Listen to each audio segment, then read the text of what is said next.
Nous avons participé au challenge de la mobilité en 2019 car notre administration était engagée dans un plan de déplacement d'administration.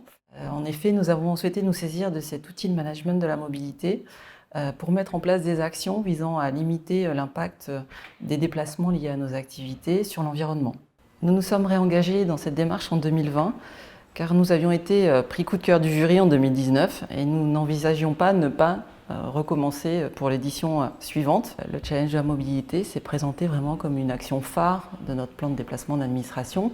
Pourquoi? Parce qu'elle permet de tester de nouvelles pratiques de mobilité pour nos agents durant toute une semaine, en les incitant à trouver des alternatives à la voiture individuelle et à venir se déplacer au travail autrement. En 2019, concrètement, nous avons réalisé l'équivalent d'un Paris-Chicago en déplacement alternatif à la voiture individuelle.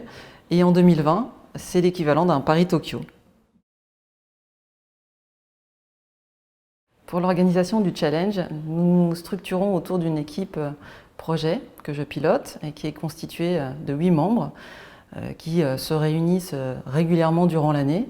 Mais spécifiquement pour préparer le challenge de la mobilité, nous avons plusieurs séances de travail dès le début du mois de mai pour acter d'un plan de communication à mener courant juin et durant tout l'été et également prévoir des animations durant la semaine du challenge de la mobilité.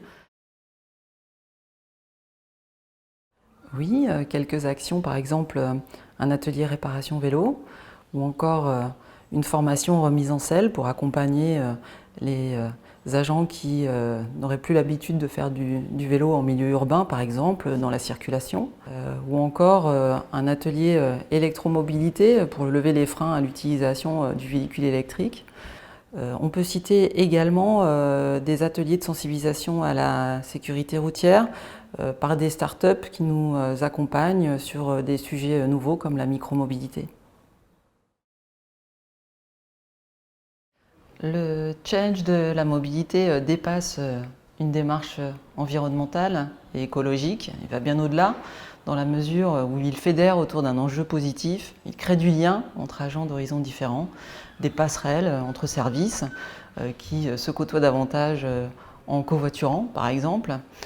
Et au-delà de ça, il renvoie aussi l'image d'une administration moderne qui s'engage dans des enjeux sociétaux importants et d'actualité.